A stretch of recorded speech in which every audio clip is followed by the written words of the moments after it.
DA ಪರಿಸ್ಥಿತಿ ಬಗ್ಗೆ ನನಗೆ ಗೊತ್ತು. ಈಗಾಗಲೇ ಒಂದು 4 ಜನ ಪ್ರಾಣ ಕಳ್ಕೊಂಡು ಸುಮಾರು ಒಂದು 20 ಜನ ಡಿಎ ನನಗೆ ಫೋನ್ ಮಾಡಿದ್ರು. ಸರ್ ಇದು ನನಗೆ ಅರ್ಥ ಆಗೋದು ಸರ್, ಏನು ಮಾಡೋದು. ಎಷ್ಟೋ ಜನ ಪ್ರೊಫೆಸರ್ಗಳಿಗೆ ಈ ಎನ್ಯುಮರೇಷನ್ ಫಾರ್ಮ್ ತುಂಬಕ್ಕೆ ಆಗ್ತಾ ಇಲ್ಲ. ಅಷ್ಟು ಕನ್ಫ್ಯೂಸ್ ಮಾಡಿ ಇದನ್ನ ಯಾಕೆ ಇಷ್ಟೊಂದು ಸರಳತೆಯನ್ನ ಮಾಡೋಕ್ಕಾಗಲಿಲ್ಲ ಅನ್ನೋದು ಒಂದು ದೊಡ್ಡ ಪ್ರಶ್ನೆ. ಈ SIR ಪ್ರಕ್ರಿಯೆಯನ್ನು ನಾವು ಸಂಪೂರ್ಣವಾಗಿ ಮೊದಲಿನಿಂದ ನಾವು ವಿರೋಧ ಮಾಡ್ಕೊಂಡಿದ್ದೀವಿ. ಅದು ಬಂದಾಯಿತು. 15 ದಿನಗಳಲ್ಲಿ ಕರ್ನಾಟಕದಲ್ಲಿ ಎಷ್ಟು ಗೊಂದಲ ಆಗಿದೆ ಅಂತಂದ್ರೆ ಜನರು ಒಂದ್ ಕಡೆ ತಬ್ಬಿಬಾಗಿದ್ದಾರೆ. ಅವ್ರು ಏನ್ ಮಾಡಬೇಕು ಗೊತ್ತಾಗನೇ ಆಗ್ತಾರೆ. ಇಂಥ ವಿಶಿಷ್ಟವಾದ ಪರಿಸ್ಥಿತಿಯನ್ನು ಸೃಷ್ಟಿ ಮಾಡ್ತಕ್ಕಂಥದ್ದು ಬಹಳ ಮುಂಚಿತವಾಗಿಯೇ ಕಳೆದ 2 ತಿಂಗಳಿಂದ ನಾವು ಎಚ್ಚರಗೊಂಡು, ಯಾಕಂದ್ರೆ ಈಗಾಗಲೇ ಪಶ್ಚಿಮ ಬಂಗಾಳ, ಬಿಹಾರ, ಅಸ್ಸಾಂ, ತಮಿಳುನಾಡು, ಕೇರಳ ಎಲ್ಲವಲ್ಲಿ ಏನು SIR ಪ್ರಕ್ರಿಯೆ ನಡೀತು. ಬಹಳ ಮುಖ್ಯವಾಗಿ ಅದರ ನಮ್ಮ ಓಟನ್ನು ತಪ್ಪಿಸಕ್ಕಿರ್ತಕ್ಕಂಥ ದೊಡ್ಡ ಕಾರ್ಯತಂತ್ರ ಯಾವುದಂದ್ರೆ ಲಾಜಿಕಲ್ ಡಿಸ್ಕ್ರಿಪೆನ್ಸಿ ಅಂತಕ್ಕಂಥ ಒಂದು ಸಾಫ್ಟ್ವೇರ್ನ ಕೆಲಸ. ಈಗ ನೀವು ಯಾರ ಜಿಲ್ಲೆ ಕೇಳಿದ್ರೆ 98% ನಾವೇ ಎನ್ಯುಮರೇಷನ್ ಫಾರ್ಮ್ ಹಂಚ್ಕೊಂಡಿದ್ದೀವಿ. ಈಗಾಗಲೇ ಒಂದು 50% ಬಂದ್ಬಿಟ್ಟತಿ.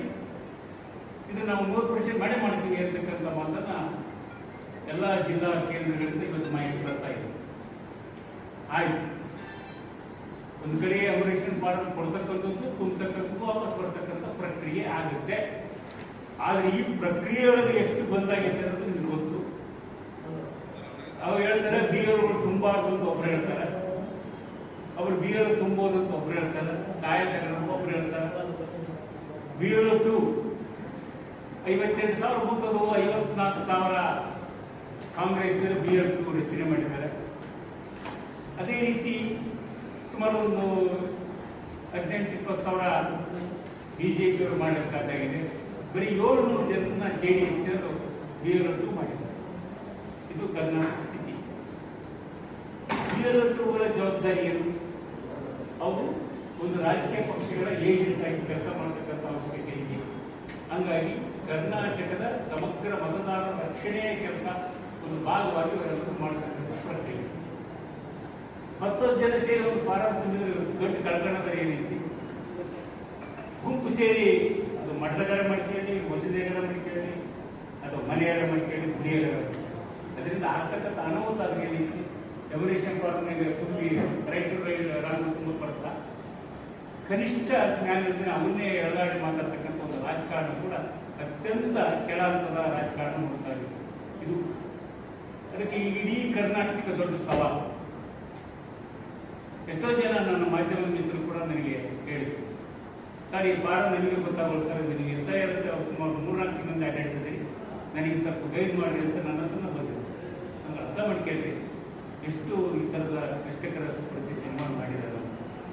ಅದಕ್ಕೆ ನಾವೀಗ ಪ್ರಾರಂಭದಿಂದಲೇ ಹೇಳಿದ್ವಿ, ಯಾವಾಗ ವೆಸ್ಟ್ ಬೆಂಗಾಳಲ್ಲಿ ಕೇವಲ ಒಂದು 60 ಲಕ್ಷ ಮತದಾರರು ತೆಗೆಯಕ್ಕೆ ಸಾಧ್ಯ ಇತ್ತು, ಆವಾಗ ನೋಡಿ ಅವ್ರು ಯಾವಾಗ ರಾಜಕೀಯ ಡಿಸ್ಕ್ರಿಪೆನ್ಸಿ ತಂದಾಗ ಅದು 97 ಲಕ್ಷ ರೂಪಾಯಿ. ಈಗ ಅದೇ ಪ್ರಕ್ರಿಯೆಯನ್ನು ಕರ್ನಾಟಕ ಸ್ಥಿತಿಗತಿ ಅಂತ ಗೊತ್ತು. ಯಾವ ಹಿಂದೆಲ್ಲ SLC ಪಾಸ್ ಆದರೂ ನಮ್ಮ ಓಟು ನಿಶ್ಚಯಿಸಿದ್ದಾರೆ. IR ನಡೆದಿದ್ದು ಸ್ವತಂತ್ರ ಬಂದಿನಿಂದ 6 ಸಾರಿ ನಮ್ಮ ಮತ ಸೇರ್ಪಡೆ ನಡೆದಿದ್ದೀವಿ. ಈ 6 ಸಾರಿ ಮತ ಸೇರ್ಪಡೆ ಕೂಡ ಯಾರಿಗೂ ತೊಂದರೆ ಕೊಟ್ಟಿಲ್ಲ. ಬಂದಾಗ ಹೊಸ ಮತದಾರರು ಕರ್ಕೊಂಡು ಹೋಗ್ಯಾರ, 18 ವರ್ಷ ಮೇಲ್ಪಟ್ಟಿದ್ದನ್ನು ಸೇರಿಸಿರ್ತವ್ರಿಗೆ ಇಷ್ಟು ಮಾಡ್ಯಾರ. ಸರಿ, 2 ಕಡೆ ಮತ ಐತಿ, 3 ಕಡೆ ಬಂದೈತಿ, ತೆಗಿಬೇಕು, ಡಿಲೀಟ್ ಮಾಡೋದು. ಸರ್ಕಾರ ಅವ್ರನ್ನ ಡಿಲೀಟ್ ಮಾಡೋದು. ವಿದೇಶಿಯರ ಮತದಾರ ಪಟ್ಟಿಯಿಂದ ಕಡ್ಡಾಯ ತೆಗಿಬಹುದು. ಆದ್ರೆ ವಿದೇಶಿಯರು ಏನ್ ಮಾಡ್ತಾರೆ ಗೊತ್ತಿರಲಿಲ್ಲ ನಿಮಗೆ.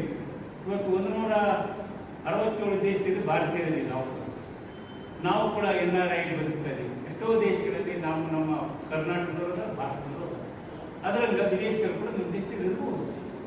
ಲೀಗಲ್ ಇರ್ಬೋದು, ಇಲ್ಲಿಗಲ್ ಇರ್ಬೋದು. ಇಲ್ಲಿಗಲ್ ತೆಗಿಬಹುದು, ಅದಕ್ಕೆ ಯೋಚನೆ ಮಾಡ್ತಿಲ್ಲ.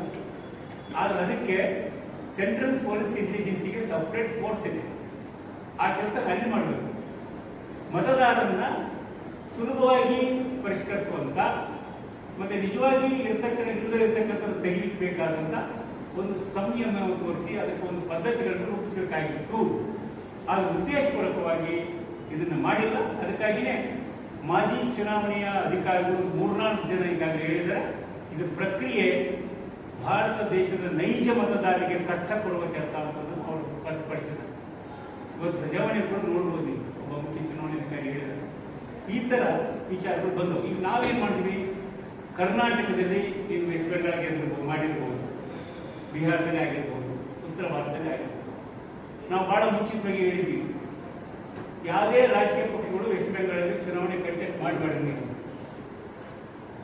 ಬಿಹಾರದಲ್ಲಿ ಮಾಡಬೇಡ ಅಂತ ಹೇಳಿದ್ವಿ. ಆದ್ರೆ ತೇಜಸ್ವಿ ಅವರೆಲ್ಲ ನಾವು ಗೆಲ್ತೀವಿ ಅಂತಂದ್ರಂತೆ ರಾಹುಲ್ ಗಾಂಧಿ ಅವರು ಮೊನ್ನೆ NDRF ತಮ್ಮ ಮಾತನ್ನು ಹೇಳಿಲ್ಲ, ನಾವು ತಪ್ಪು ಮಾಡಿದ್ವಿ, ಚುನಾವಣೆಗೆ ಹೋಗಿ ನಾವು ಚುನಾವಣೆ ಬಹಿಷ್ಕರಿಸಬೇಕಾಗಿತ್ತು ಅನ್ನೋದೆಲ್ಲ ಇವತ್ತು ಪರಿಸ್ಥಿತಿ ನಿರ್ಮಾಣ ಆಗಿದೆ.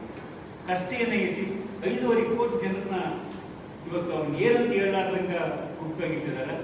ಹೇಳಿದ್ರು ವಿದೇಶದಲ್ಲಿ ಇಡಬೇಕಂತ ಸಿಕ್ಕದ 6 ಜನ, ಅದರಲ್ಲಿ 3 ಜನ ಸ್ವತಂತ್ರ, 3 ಜನ ವಿದೇಶದಲ್ಲಿ 3 ಜನ ಹಿಡಿಯಕ 5.5 ಕೋಟಿ ಜನರನ್ನ ಇವತ್ತು ಅಪರಾಧಿ ಸ್ಥಾನದಲ್ಲಿ ನಿಲ್ಲಿಸ್ತಕ್ಕಂಥದ್ದು ಅತ್ಯಂತ ಭಾರತ ಪ್ರಜಾಪ್ರಭುತ್ವಕ್ಕೆ ಅವಮಾನ. ಅದಕ್ಕೆ ನಾವು ಕರ್ನಾಟಕದಲ್ಲಿ ಶತಾಯ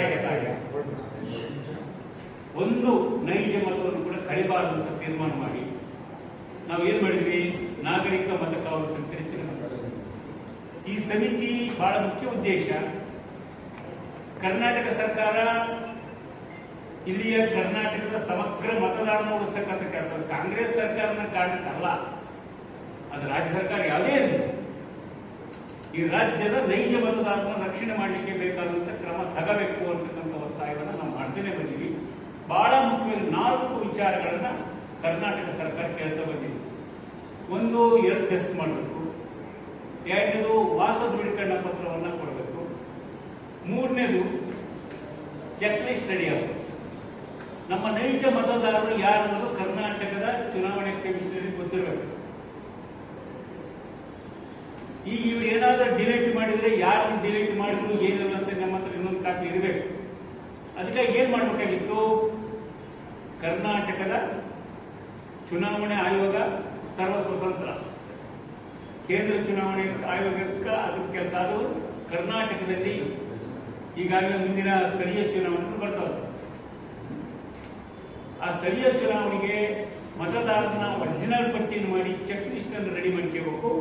ಅದರ ಜೊತೆಗೆ ಪ್ರತಿಯೊಬ್ಬ ಮತದಾರನಿಗೂ ಸ್ಮಾರ್ಟ್ ಕಾರ್ಡ್ ಕೊಡ್ತಕ್ಕಂಥ ಕೆಲಸವನ್ನು ಮಾಡಬೇಕು. ಈ 4 ಕೆಲಸಗಳನ್ನು ಮಾಡಿದ್ರೆ ಕರ್ನಾಟಕದ ನಿಜವಾದ ಮತದಾರನ ಉಳಿಸಲಿಕ್ಕೆ ಸಾಧ್ಯ ಆಗುತ್ತೆ ಅಂತಕ್ಕಂಥ ವಿಚಾರವನ್ನ ನಾವು ರಾಜ್ಯ ಸರ್ಕಾರಕ್ಕೆ ಪದೇ ಗಮನ ತಂದ್ವಿ. ಒಂದು ಮಾತ್ರ ವಾಸ ದೃಢೀಕರಣ ಪತ್ರದ ಬಗ್ಗೆ ತೀರ್ಮಾನ ಮಾಡಿದ್ದಾರೆ, ಅದು ಕೂಡ ಗತಿಯಲ್ಲಿ ನೆಟ್ಟಕ್ಕಂಥದ್ದು ಆಗಬೇಕು. ಅವುಗಳು ಸರ್ವರ್ ಕೈ ಕೊಟ್ಟು ಅವು ಕೂಡ ತೊಂದರೆ ಆಗ್ತದೆ. ಈಗೆಲ್ಲ ಮುಗಿಯುತ್ತೆ. ಆಗಸ್ಟ್ 8ರವರೆಗೂ ಈ ಫಾರಂ ಕೊಡೋದು, ತಗೊಳ್ಳೋದು, ತಪ್ಪಿಂದ ರೇಟ್ ಇವೆಲ್ಲ ನಡೆದು ಹೋಗ್ತದೆ. ಹೆಂಗೋ ಒಂದು ನಡೆದು ಕಟ್ಟಿಂದು ಹೋಗ್ತದೆ. ಅದಾದ್ಮೇಲೆ ಇರೋದು ಮಜಾ. ಕನಿಷ್ಠ 2 ಕೋಟಿ ಜನರಿಗೆ ನೋಟಿಸ್ ಬರ್ತಕ್ಕಂಥ ಸಾಧ್ಯತೆ ಇದೆ. ಯಾಕೆ ಬರುತ್ತೆ? ನಿನ್ನ ಅಕ್ಷರ ತಪ್ಪಾಗೈತಿ, ನಿನ್ನ ವಯಸ್ಸು ಬಿಟ್ಟೋಗೈತಿ, ನೂರಾರು ಸಮಸ್ಯೆಗಳು. ಈ ಫಾರ್ಮ್ ಇಲ್ಲಿ 1ನೇ ಕಾಲಂ 2ನೇ ಕಾಲಂ ತುಂಬಿದೆಯಾ, ಎಲ್ಲ ಗೊತ್ತಿರ್ತಕ್ಕಂಥದ್ದು ನೋಟಿಸ್ ಬರುತ್ತೆ.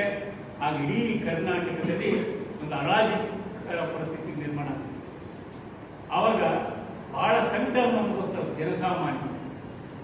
ಅದರಲ್ಲೇ ಮುಖ್ಯವಾಗಿ ಬಡವರು, ಅಲೆಮಾರಿ ಜನರು, ದಲಿತರು, ಅವಿದ್ಯಾವಂತರು, ಕರ್ನಾಟಕದ ಸಮಸ್ತ ಮಹಿಳೆಯರು, ಅದು ಗಂಡು ಜಾತಿಗೆ ಸಣ್ಣ ಜಾತಿಗೆ ಎಲ್ಲ ಕರ್ನಾಟಕದ ಮಹಿಳೆಯರು ಬಹಳ ಆಪತ್ತಿಗೆ ತುತ್ತಾಗ್ತಕ್ಕಂಥ ಪರಿಸ್ಥಿತಿ ನಿರ್ಮಾಣ ಆಗುತ್ತೆ ಕರ್ನಾಟಕದಲ್ಲಿ.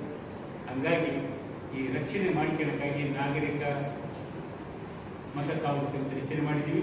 ಇದು ಇಡೀ ರಾಜ್ಯ ಮಟ್ಟದಲ್ಲಿ ಕೆಲಸ ಮಾಡುತ್ತೆ. ಅಕಸ್ಮಾತ್ ನಾವು ಒಂದು ವೆಬ್ಸೈಟ್ ಮಾಡಿದ್ದೀವಿ. ಆ ವೆಬ್ಸೈಟ್ ಅಲ್ಲಿ ಇಡೀ ದಿನನಿತ್ಯ ಕೆಳಗಿಂದ ಮೇಲೆ ಬರ್ತಕ್ಕಂಥ ಎಲ್ಲ ಪ್ರಕರಣಗಳನ್ನು ದಾಖಲೆ ಮಾಡಿ ಅದಕ್ಕೆ ಸೂಕ್ತವಾದ ನಿರ್ದೇಶನ ಮತ್ತು ಉತ್ತರಗಳನ್ನು ಕಂಡುಹಿಡಿಯಲಿಕ್ಕೆ ಪ್ರಯತ್ನ ಮಾಡ್ತಿದ್ದೀವಿ. ಸುಮಾರು 6,000 ಜನ ಕರ್ನಾಟಕದಲ್ಲಿ ನಿರಂತರವಾಗಿ ಕರ್ನಾಟಕದ ಮತದಾರ ರಕ್ಷಣೆಗೆ ನಿಂತಿರ್ತಕ್ಕಂಥ ಒಂದು ಏಕೈಕ ಕೆಲಸವನ್ನು ಇದರ ಎಲ್ಲ ಸಂಘಟನೆಗಳು ಕರ್ನಾಟಕದ ಮತದಾರ ರಕ್ಷಣೆ ಮಾಡಬೇಕು ನಾವು ಇಚ್ಛೆಗಳಿರ್ತಕ್ಕಂಥ ಎಲ್ಲ ಸಂಘಟನೆಗಳು, ಪ್ರಗತಿಗಳು, ವಿಚಾರವಂತರು, ವ್ಯಕ್ತಿಗಳು, ಮಾಧ್ಯಮದವರು ಕೂಡ ಎಷ್ಟೋ ಜನ ಮಾಧ್ಯಮದವರು ಕೂಡ ಇದನ್ನು ಕೆಲಸ